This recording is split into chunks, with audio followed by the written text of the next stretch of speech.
이제 시작을 해보도록 하겠습니다. 자, 오늘은 여기 보이는 것처럼 아마 선생님들이 지금 병원에서 정보 보호에 대해서 안 하는 분들은 없을 거예요. 한번 간호 전문직 논이니까 우리가 정보 보호에 대해서도 한번 짚고 넘어가도록 해보겠습니다. 네, 여기 보면 그 의료정보 보호에 대한 필요성은 뭐 우리가 누구나 다 알고 있는 얘기일 것 같고, 이제 우리 알고 있는 것처럼 의료의 질이나 병원 경쟁력 향상을 위해서 이제 병원들이 전부 다 EMR 하고 있고 디지털화 하고 있다라고 하는 거, 그리고 개인의 의료 정보가 악용될 가능성이, 그러다 보니까 이 뭐라고 해야 되나, 새의 양 날개처럼 정보가 발달하면 발달할수록 그 반대편으로 이제 정보 보호에 대한 것도 굉장히 중요하게, 그러니까 정보 발달 그다음에 정보 보호에 대한 것이 이렇게 균형을 이루어서 가야 되는데, 정보는 발달하는데 그거에 비해서 정보 보호라고 하는 것은 거기에 미치지 못하고 있는 부분들이 좀 많은 것 같아요. 어쨌든 그러다 보니까 개인 의료 정보가 악용되는 경우, 그러니까 우리 개인 정보가 왜 중요하냐면 병원의 정보인 개인 정보는 취약 정보거든요. 그래서 프라이버시하고 관계가 되기 때문에 이제 중요하다라고 보고 있어서, 그러다 보니까 의료 정보에 대한 보안을 이렇게 잘 해달라고 하는 그런 요구도가 이제 많이 증가가 됐고, 그런 거에 대해서 의료 보안에 대한 국민의 의식도 강화가 되고, 그러니까 국민의 의식이 강화가 되다 보니까 의료 정보 보호를 위한 법적, 제도적 이런 요구도가 굉장히 많이 증가가 하게 됐어요. 그래서 이제 의료 정보 보호에 대한 것을 우리가 해야 되겠다는 이제 내용이 나오기 시작했고, 의료 정보 보호라고 하는 것은 이제 무엇 때문에 좀 더 구체적으로 이렇게 얘기를 보면, 환자 의무 기록이라고 하는 것이 당연하게 최신이 유지돼야 돼요. 그러니까 가장 최신의 자료로서 유지가 돼야 되고, 승인 하에 접근이 되는 걸로 관리가 돼야 되고, 그 다음에 우리가 이제 환자 그 자료가 환자들이 어떤 한 병원만 가는 것도 아니잖아요. 아니면 같은 병원 안에서도 이제 여러 부서를 가게 되는데, 병원 간의 중복 검사라든지 불필요한 진료 방지 이런 걸 위해서라도 이제 우리가 의료정보 보호가 필요하고, 의료 가오가 일어나는 일들이 굉장히 많거든요. 이제 그런 것들을 감소시키겠다는 것도 하나 있고, 그다음 그런 것뿐만 아니라 요즘에는 이제 공공보건에 대한 거, 뭐 바이러스라든지 여러 가지 이제 뭐 공공에 해를 끼치는 그런 문제들이 일어날 수가 있는데, 그런 것을 위해서라도 중앙정보관리나 치료연구 같은 것이 이제 가능할 수 있도록 우리가 의료정보가 필요한 거고, 그 다음에 이제 의료 기록의 정확한 의료 기록을 제공한다라든지, 아니면 사생활 보호를 위해서도 의료 정보가 보호가 필요가 하다. 이제 그런 내용들이 의료 정보 보호의 필요성을 이제 대두되게 되었고, 여기 보면 의료 정보 보안 필요성이 이제 그 정확하게 왜 우리가 의료 정보 보안이 필요한지에 대한 내용이 나오고 있는데, 여기서 보면 의료 분야, 아까 말한 것처럼 정보화가 급속하게 발달하다 보니까 여기 있는 것처럼 의료 분야의 모든 부분이 대부분 다 정보화가 돼 있어요, 큰 병원들은. 그리고 그러다 보니까 정보화가 신속하게 확산되니까 발달한 거와 동시에 또 그만큼의 많은 정보가 한꺼번에 이제 확산이 될 수 있는 그런 우려점도 있다라고 하는 거. 그래서 이제 그런 것들이 이렇게 여기 보면, 만약에 예를 들어서 정보가 누출이 된다, 그러면 사생활, 아까 환자 정보는 그 취약 정보고 이거는 이제 프라이버시하고 관련된 거여서 사생활 보장이 안 될 수가 있기 때문에, 그래서 사적 비밀 보장이라든지 자료 보안이나 보안이 돼야 되겠다는 그런 내용들이 나오게 되었고, 그런 것들이 전부 다 윤리적인 측면에서 우리 나중에 여러분 보면 나이팅게일 선사라든지 아니면 간호사 윤리 강령이라든지 이런 데 보면 환자의 비밀을 지키겠습니다라고 하는 뭐 그런 서약 같은 거 나오잖아요. 그러니까 이런 것들과 맞물려서 이제 이 의료정보 보안이 왜 필요한가는 이제 뭐 그 정보를 개발하는 업체건, 그 다음에 보건의료기관이건 정부건 다 인지가 이제 되어가고 있다라고 하는 거. 그래서 우리가 의료정보 보안은 필요하다라고 하는 얘기들이 이제 대두가 되고 있습니다. 이게 우리나라를 포함해서 의료 정보, 더 크게 말하면 보건 의료 정보가 나라별로 어느 수준까지 와 있는가를 좀 본다면, 우리 맨 처음에 정보화가 된 것은 원무 기록이었어요. 원무과에서 돈과 관련된, 파이낸셜과 관련돼서 이 원무 기록을 맨 처음에 전산화가 됐었고, 그 다음에 이제 조금 더 이게 업버전된 것이 이제 병리 검사 뭐 이런 것이 좀 더 정보화가 되었다가, 그 다음에 이제 우리가 하는 OCS, 그 다음에 EMR, 그 다음에 가장 궁극적으로 가고 싶어 하는 것은 이제 일렉트로닉 헬스 레코드예요. 그러니까 전 국민의 그 건강 기록이 이제 하나의 그 의무 기록처럼 다 되도록 하게 하는 거. 우리나라가 지금 위치를 보면 우리도 대학병원이나 기업병원이나 큰 병원들은 EMR이 되어져 있어요. 근데 이제 우리나라 전체를 바라보았을 때 위치가 한 이 정도라고 하면 일본이 조금 더 발달된 것 같고, 미국은 이제 거의 EMR 수준에 이제 거의 다 도달된 것 같고, 영국과 네덜란드가 EHR까지 조금 가고 있어요. 그래서 이게 크게 보건의료 정보화의 수준이 나라마다의 위치에서 어느 정도가 간 건지 지금 하면 이 표를 통해서 이제 발전된, 이거는 점차적으로 우리하고 둘러싸인 이 보건의료가 정보화가 어떻게 되어져 있는지를 쭉 보여주는 거고, 이제 나라별로의 상황은 지금 이렇다라고 하는 거. 그래서 이 의료 정보화에 따른 보안 위협 같은 거는 가장 중요한 건 정보가 유출될까봐 이제 문제가 되는 거거든요. 그래서 실은 혹시 이거 보신 분이 있어요? 그 PD 수첩에서 진료비 부당 청구에 이제 비밀 해가지고 최근에 지금 이게 나왔었는데, 실은 저는 진료비 부당 청구보다도 뭐 때문에 이 자료를 여러분들한테 이제 보여주려고 하냐면, 우리가 지금 EMR이 돼가지고 그 페이퍼리스 되면서 EMR 돼가지고 우리는 지금 어떻게 생각하고 있나요? 종이에다가 적는 게 더 정확하다고 생각하세요? 아니면 EMR에다가 이렇게 적는 게 더 정확하다고 생각하세요? 시간이라든지 어떤 그 의사나 간호사나 의료인들의 어떤 사인이라든지, 아니면 이 사람이 어떤 시각에 이것을 했다라고 하는 게 적는 거가, 보통의 생각은 종이에다가 우리 예전에 차트, 종이 차트에다가 했던 것보다는 지금 일어나는 EMR에다 여러분들이 하는 것이 조금 더 시간도 이게 프린트하게, 뭐 우리가 마음대로 프린트는 안 하지만 만약 한다고 그러면 다 나오잖아요. 그래서 조금 더 정확하다라고 지금까지는 우리도 알고 있었고 저도 그렇게 생각을 하고 있었는데, 이 그 PD 수첩을 보면서 약간 충격을 먹었어요. 그러니까 여기에서 나오는 건 뭐냐면, 그 우리가 알고 있는 EMR이라고 하는 것이 보통 우리가 이제 내가 들어가지 않아야 되는데, 내가 권한이 없는데, 우리가 예를 들어서 요즘에 뭐 이슈 많이 되잖아요. 요즘에 다른 정치권에서도 보지 않아야 되는 정보를 과해가지고 봐서 문제가 되는 경우가 많은데, 우리도 마찬가지거든요. 내가 보지 않은 권한밖에 어떤 환자의 정보를 보았었을 때 대부분은 우리 뭘로 알고 있냐면, 다 트랙이 이렇게 누가 어느 위치에서 어떤 게 보았다는 게 이렇게 다 나오게 돼 있거든요.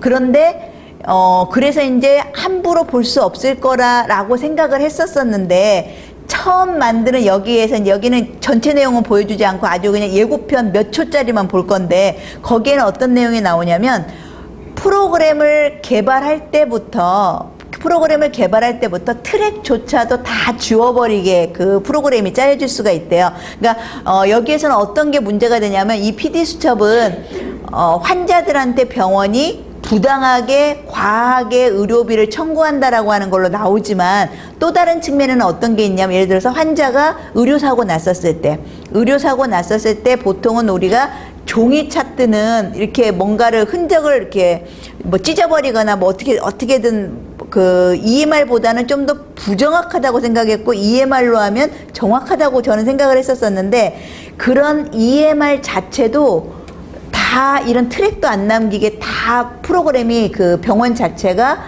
바꿔버린대요. 그래서 환자가 바라볼 때는 자기가 확인하지 않는 한에서는 그러니까 처음에 무슨 처치를 받고 문제가 일어나서 그 다음에 뭔가 문제가 됐을 때 다시 봤을 때는 고쳐진 거가 아무런 트랙에 자국이 남지를 않는데요. 그러니까 이게 기술적으로는 얼마든지 트랙이 남게 만들 수가 있대요. 만들 수가 있는데, 일반적인 컴퓨터들은 그렇게 트랙이 남거든요. 근데 병원에서 만드는 프로그램은, 여기 나온 거에 의하면 병원에서 만드는 프로그램 같은 경우는 병원에서 그렇게 요구를 한대요. 트랙이 남지 않게. 그러니까 그걸 모르는 일반인 같은 경우에서 있어서는 전문가가 아닌 다음에는 당연히 그 기록이나 시간이나 어떤 이런 기록들이 그때 그 시간에 이루어졌다고 생각을 하지 이것이 바뀌었다고 생각할 수가 어렵거든요. 근데 이제 그렇게까지 지금 문제가 되고 있다라고 하는 것이 이 PD 수첩에서 한번 나왔었습니다.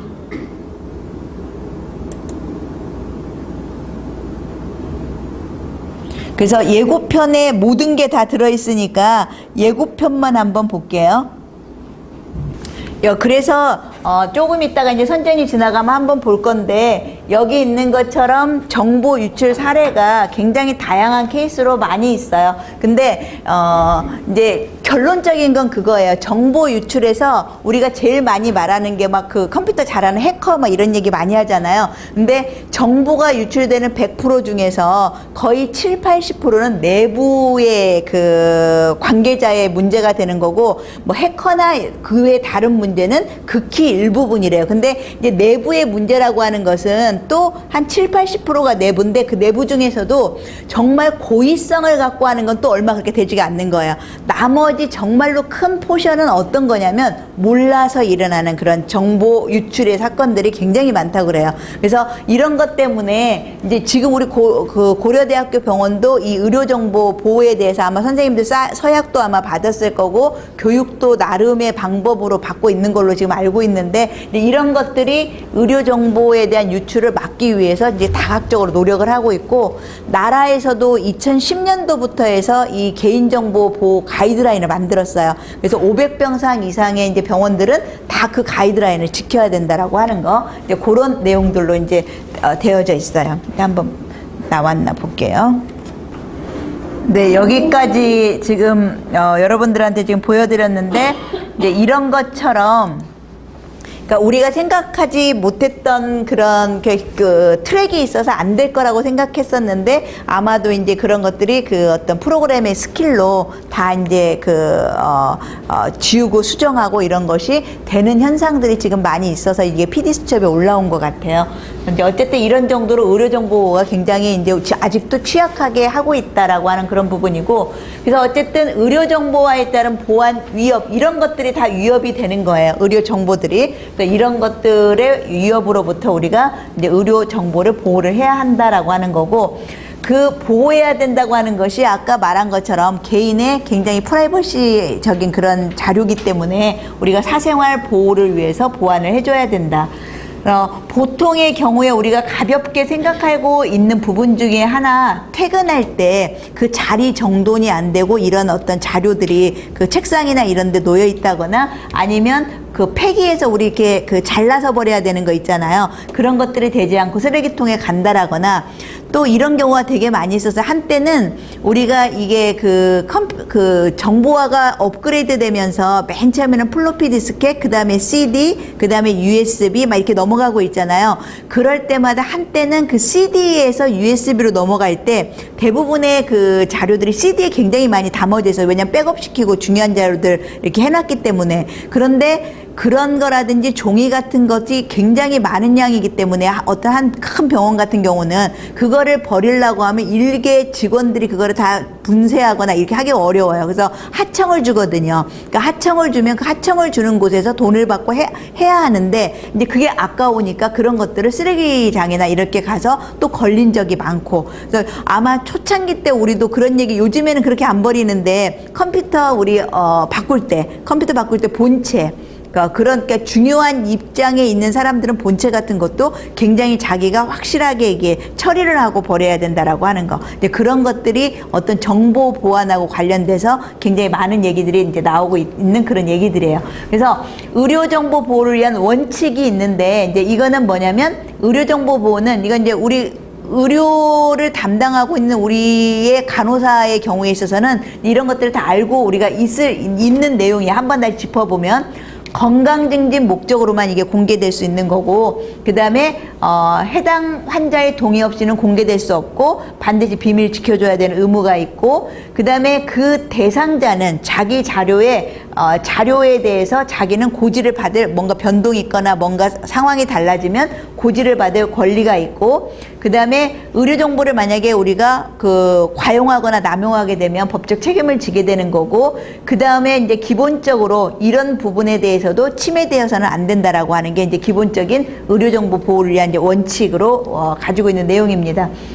예전에는 우리가 환자의 자료를 뭐라고 이름을 붙였냐면 의무 기록이라고 예전에는 그렇게 말을 했던 걸 알고 계실 것 같아요. 근데 요즘에는 이제 이 용어를 정의를 했는데, 이 헬스 인포메이션을 프로텍트 해야 된다라고 해서 이제는 이름을 이렇게 바꿨어요. 보호 대상 건강 정보라고 해서 PHI라고. 그러니까 예전에 의무 기록이라고 말했던 그런 자료들의 이름이 지금은 보호 대상 건강 정보라고 해서, 그러면 어떤 것들이 우리가 보호 대상인 건강 정보냐면, 여기 나와 있는 이 굉장히 우리가 이런 것도 보호 대상인가 라고 생각할 정도로 모든 것들이 다 보호 대상이에요. 예를 들면 우리 보통은 우리가 얼굴에서 점이라든지 상처라든지 이런 것들은 가볍게 생각할 수 있는데, 이런 것들도 개인의 어떤 의료 정보 보호 속에 다 들어가는 그런 내용이라는 거. 여기 보면 우리가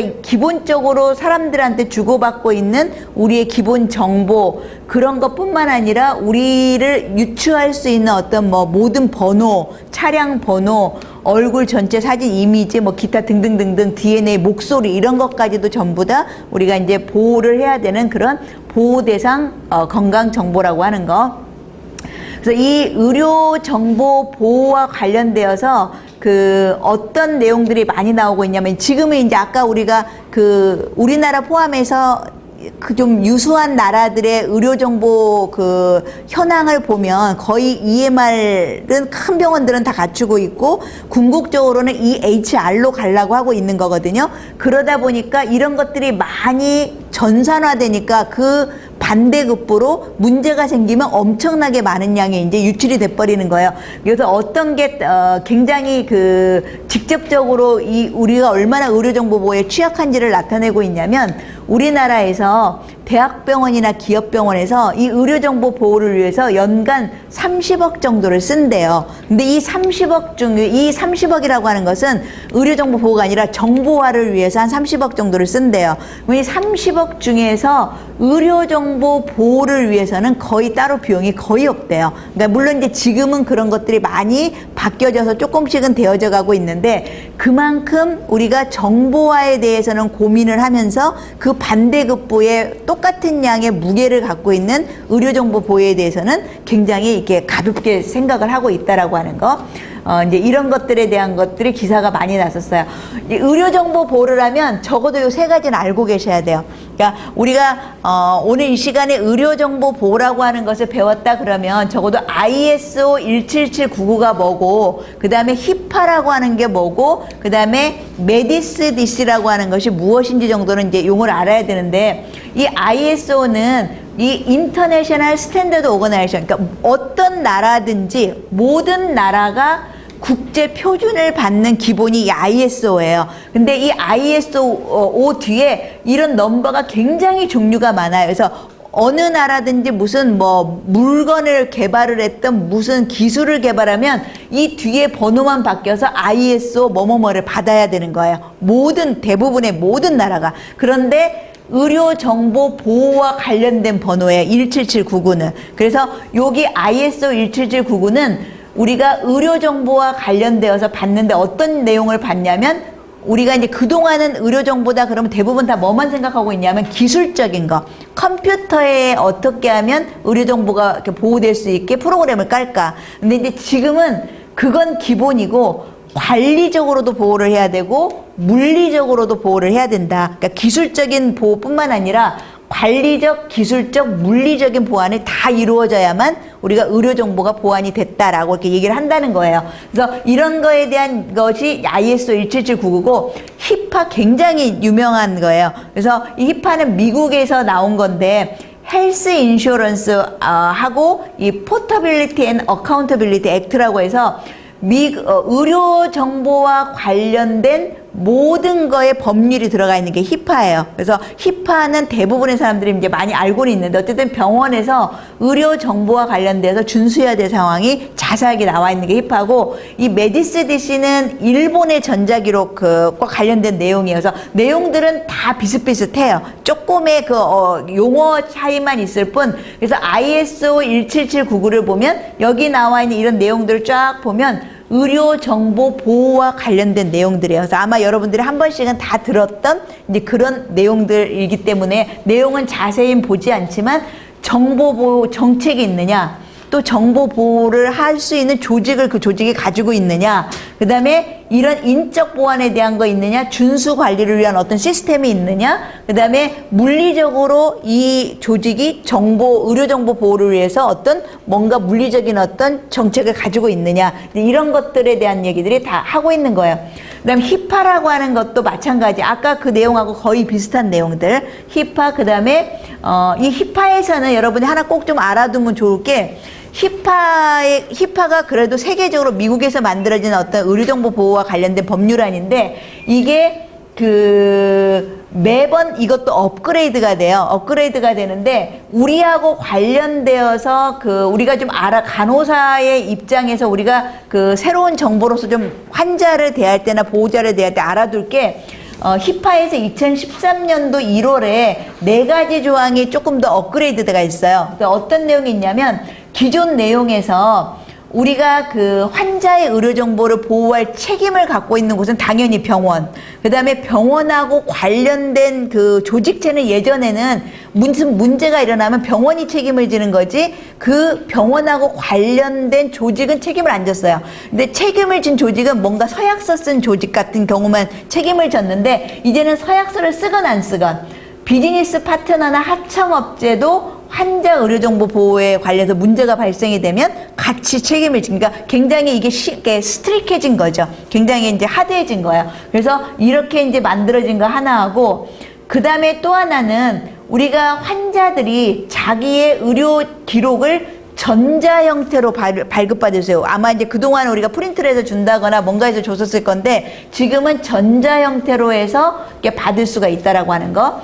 그 다음에 또 하나는 이거 있어요. 우리 그동안은 환자가, 우리나라는 대부분의 의료가 의료 보장에 우리는 돼 있는 거잖아요. 그래서 환자들이 병원에 올 때 자기 돈을 100% 내지 않고 한 70%는 의료보험 혜택을 받고 있는데, 어떤 경우에는 근데 이런 거 있죠. 의료보험 혜택 못 받는 거 있죠. 내가 순전하게 100% 돈을 다 내고 진료받는 거. 그런 것들은 보험회사에다가 내가 내 자료를 우리가 건강보험 증진이나 이런 데다 내가 내지 않겠다 그러면 안 낼 수가 있어요. 이게 새로 바뀐 거예요. 왜냐면 이거는 이 사람이 순수하게 내가 돈을 다 내고 한 거에 있어서는 환자가 자기 자료를 다른 데다 안 줄 수가 있어요.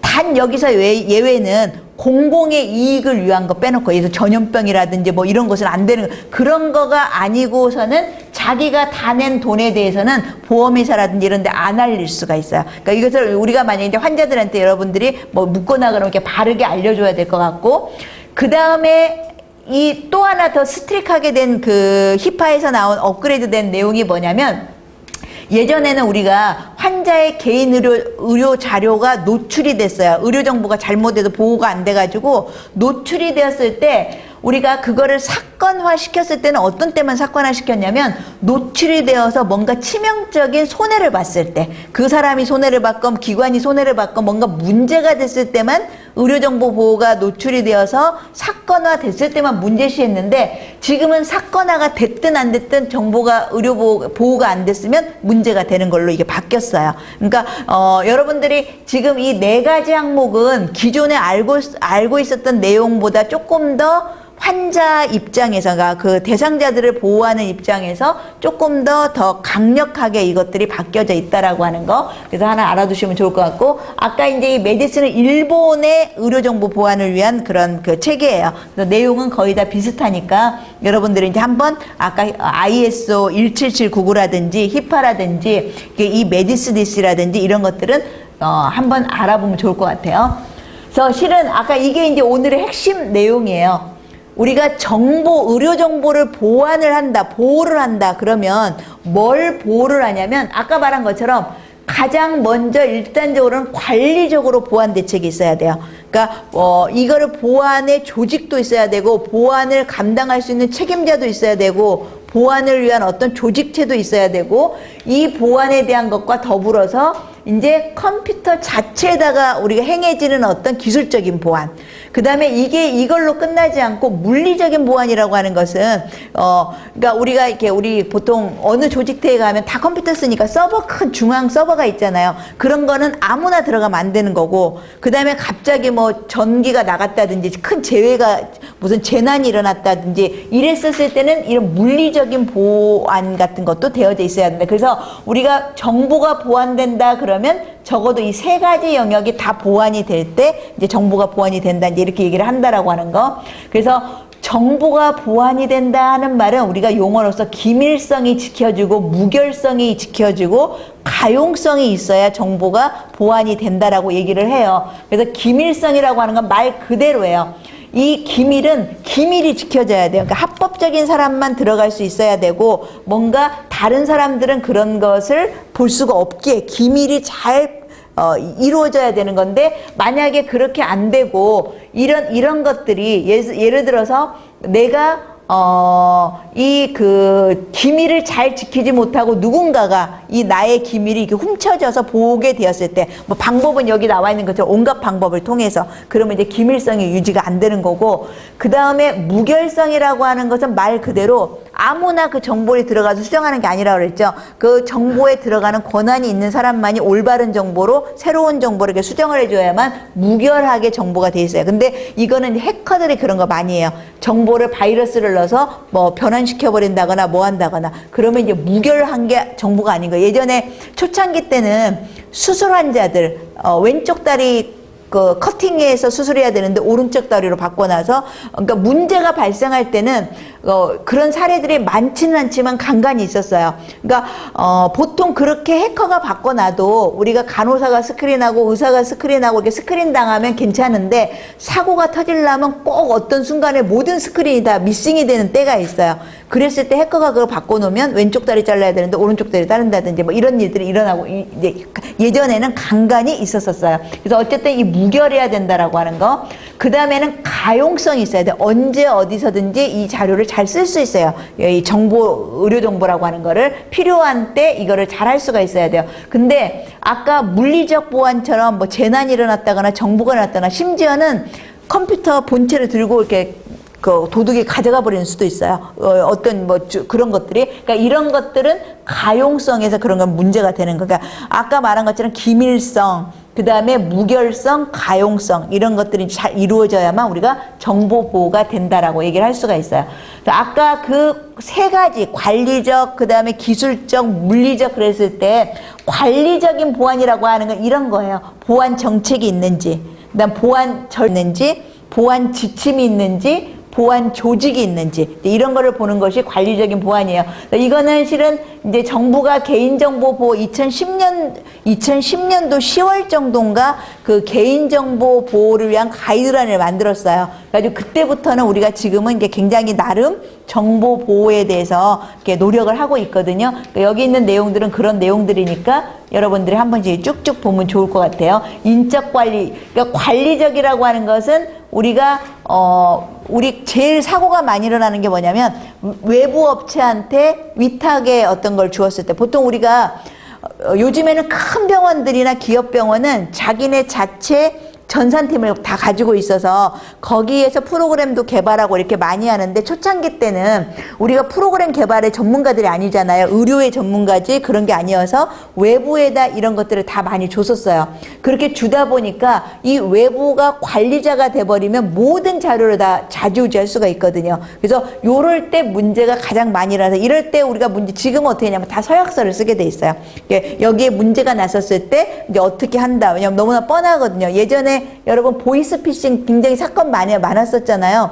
그러니까 우리 아이가 지금 한 3, 4년 전인데 중학교 1학년 때 그 학교가 외부 업체의, 학교들은 홈페이지를 선생님들이 만드는 거 아니니까 외부 업체의 홈페이지를 줬는데, 그 학교 학생의 100 몇 명이 보이스피싱을 당했어요. 한 일주일 사이로. 그 학교 학생이, 그게 선택적으로 될 수 있는 일이 아니잖아요. 그래서 결국에는 이제 막 난리가 났었었는데, 그것이 그 원인이 이제 외부 업체하고 관련된, 그러니까 우리가 외부 업체를 안 줄 수는 없어요. 왜냐하면 우리는 전문가가 아니어서 그 사람들의 도움을 받기는 하되, 정보 보안이라고 하는 것을 고민을 한다면 적어도 어느 정도까지의 스크린을 우리가 관심을 갖고 정보 보안에 대해서 그 사람들한테 서약을 받고 뭐 이런 행위를 하면 안 하는 거에 비해서는 훨씬 많이 이 정보 보안이 되어진다는 거예요. 그래서 이제 어쨌든 그런 것들, 그래서 이런 것들이 이제 그런 그 관리적인 보안과 관련된 거여서 고려대학교 의료원이 우리가 안암, 구로, 안산 이 세 병원이 전부 다 이렇게 관리적 보안, 물리적 보안, 기술적 보안을 다 하고 있어요. 그래서 아마 선생님들이 또 이제 이런 내용들이 다 가지고 있는데, 여기 보면, 고려대학교 의료원의 관리적 보안에서 보면 지금 여기 나와 있는 것처럼 여기 고려대학교에 소속돼 있는 사람들은 직무 수행 중 취득한 환자의 정보는 치료 목적으로만 사용하고 뭐 누설하지 않고 뭐 이런 것들이 여러분들이 아마 지금은 새로 들어오는 간호사들은 다 서약서를 쓸 거고 이미 기존에 있던 간호사들은 언젠가 썼거나 뭐 그렇게 했었을 것 같아요. 어쨌든 이런 내용들이 관리적 보안의 그런 내용들이에요. 여기 보면 이제 적용 대상 모든 다예요.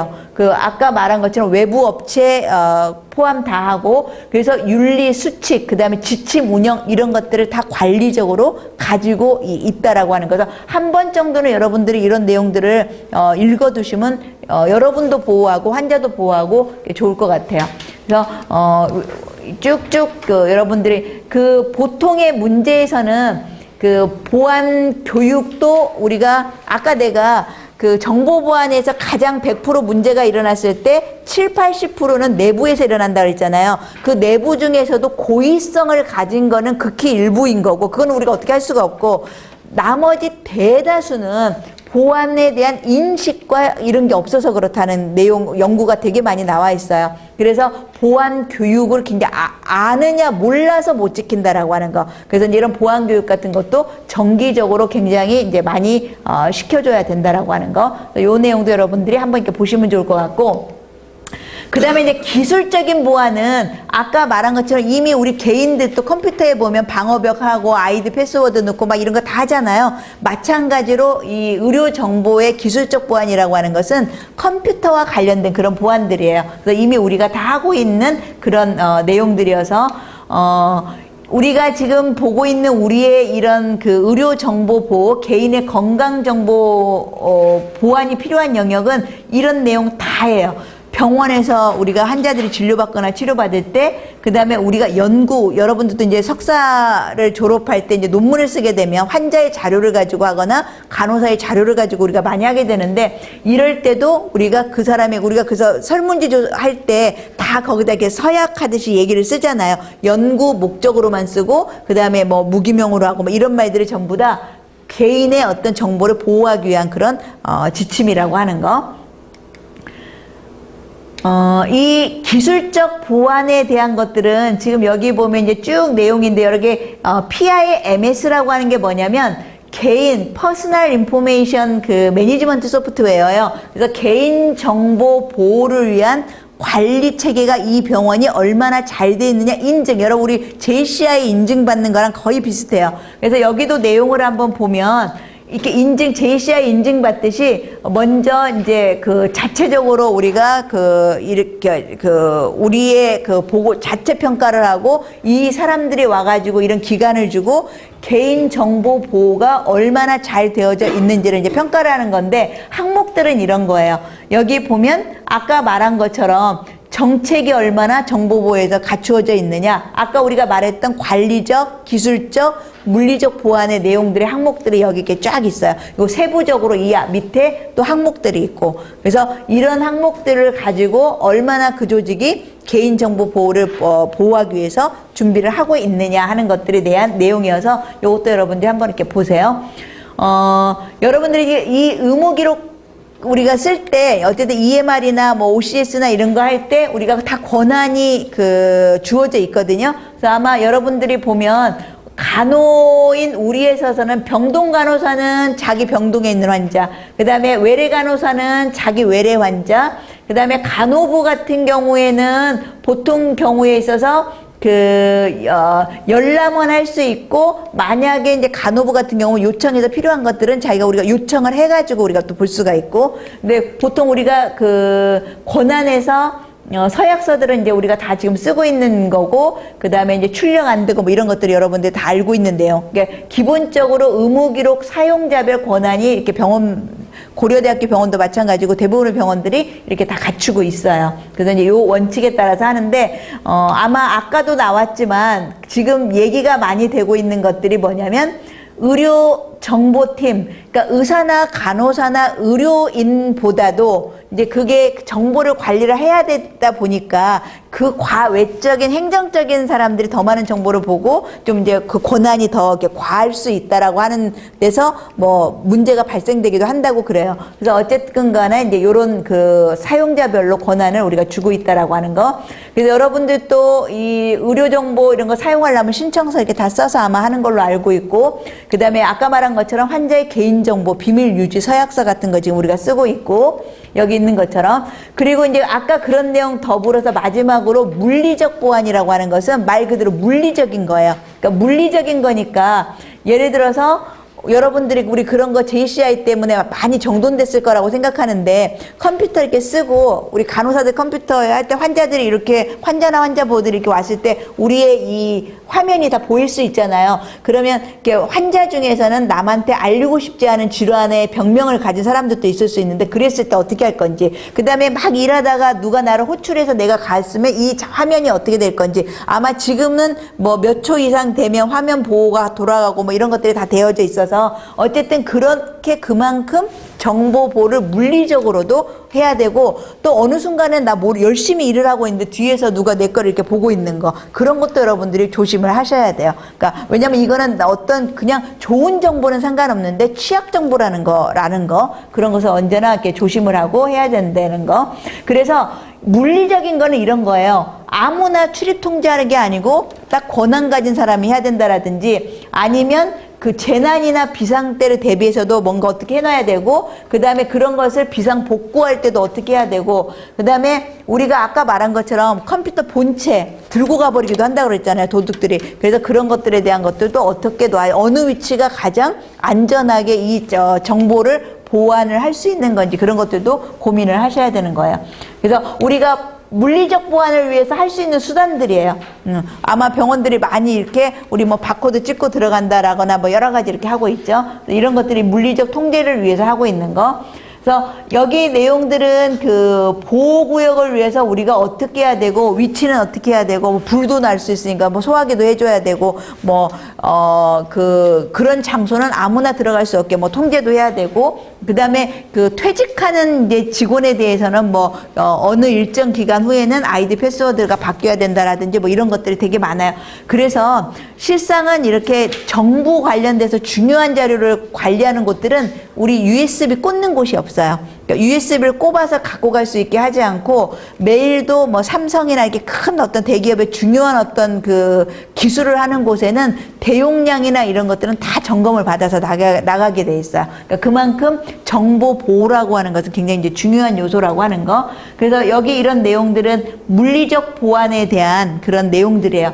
그러니까 한번 좀 정리를 하면, 이게 여기 지금 나오는 것들은 다 이제 물리적 보안에 대한 그런 내용들이라고 하는 거 여러분들이 이제 알아두시고, 우리 옛날에 그러니까 정보 보안이다 그러면 크게 여러분 머릿속에 세 가지로 정립이 돼야 돼요. 관리적으로도 보안이 돼 있어야 되고, 기술적으로도 보안이 돼 있어야 되고, 물리적으로도 보안이 돼 있어요. 이 세 가지가 다 돼 있어야만 우리가 명실공히 이제 정보 보안이 된다라고 말하는 거고, 그 다음에 이제 정보 보안과 관련되어서 중요한 강령들은 아까 ISO 17799라든지 아니면 히파라든지 그 다음에 메디스디시라고 하는 그런 것들 정도는 여러분 알아두시면 되고, 우리 저번에 2011년도에 농협 정산망 한번 이렇게 마비됐었을 때 굉장히 난리가 났었죠. 그래서 이때도 보면 뭐가 문제냐면, 여기 지금 나온 것들 우리가 지금 배운 게 관리적, 기술적, 물리적 보안이 안 된다고 했었을 때, 여기 보면 관리적, 물리적 보완 이런 것들이 안 됐기 때문에 이 농협 사태가 일어난 거라고 보고 있어요. 그래서 이때 막 난리가 났어. 시나리오도 온갖 시나리오가 다 나왔잖아요. 뭐 북한의 뭐 공작이다, 아니면 무슨 외부 업체가 들어와서 뭐가 어떻게 되었다, 뭐 온갖 그런 시나리오가 되게 많이 나왔던 것처럼 이것도 역시 그 정보 보안이 실은 이렇게 은행 같은 데 한번 해킹당하면 대형 사고가 되는 거죠. 뭐 환자들의 뭐 이 그 금융과 관련된 것이 마비가 돼 버리는 거니까. 어쨌든 이런 것도 그래서 우리 그 고대 의료원 3개 병원에 물리적 보안이 이렇게 다 되어져 있어요. 그러니까 아마 여러분들이 한 번 정도는 내가 여기서 몸담고 있기 때문에 그 물리적 보안은 어떤 것들을 내가 지켜야 되는 거고 그런 것들을 한번 알아두시면 좋을 것 같아요. 그래서 요 내용이고 이제 여기는 그래서 이 정보 보호를 위해서 우리가 의료 전문가로서 우리가 어떤 역할을 해줘야 될 거냐. 보면 의료 정보를 어떤 분산 저장, 중요한 자료는 여러분도 나중에 논문 쓸 때나 이런 때 중요한 자료는 어디다가 하나 백업해 놓고 우리가 하잖아요. 그런 것처럼 중요한 자료는 분산 저장해야 되고 주기적으로 백업을 해줘야 되고, 그리고 의료 정보 암호 처리.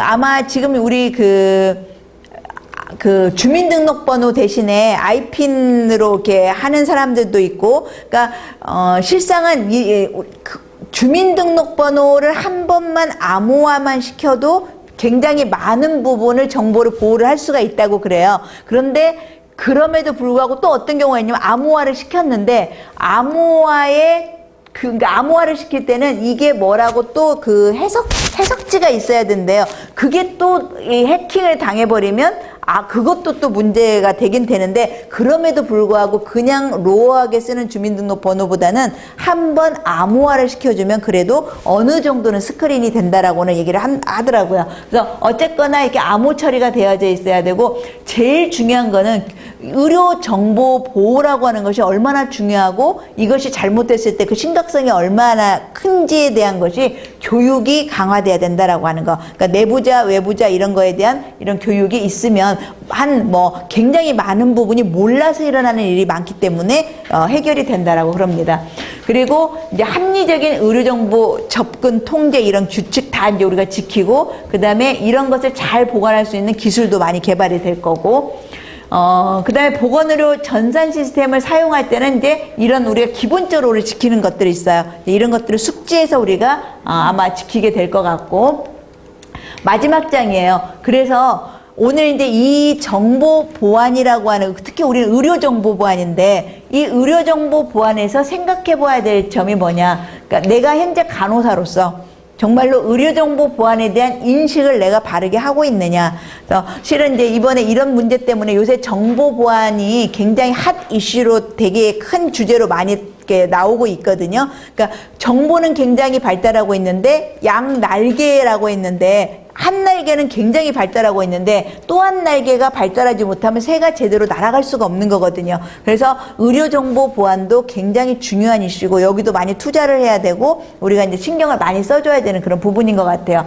그래서 병원에서의 보안에 대한 문제점이 뭐고 개선해야 될 건 뭔지 한 번쯤 선생님들도 자기 유닛에서, 우리 뭐 병원까지 갈 것도 없어요. 우리 유닛에서 내가 몸담고 있는 이곳에서 보안의 문제점은 없는지, 만약에 있다라고 하면 개선할 거면 어떨 건지, 여러분들 QI나 뭐 이런 거 하실 때 이제 뭐 이런 거 해보면 좋을 것 같고, 어쨌든 병원에서 현실적으로 정보 보완을 할 수 있는 방법은 뭐가 있는가?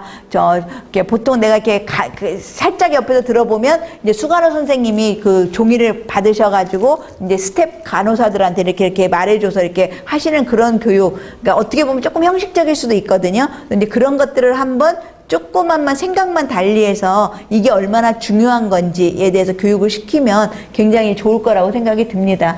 그래서 오늘은 우리가 이제 간호 전문직론이기 때문에 이제 전문직론의 이슈 중에서 의료 정보 보안이라고 하는 것도 굉장히 중요한 큰 이슈 중에 하나거든요. 그래서 오늘은 요 얘기에 대한 얘기를 이렇게 하는 것으로 오늘은 강의를 마치도록 하겠습니다.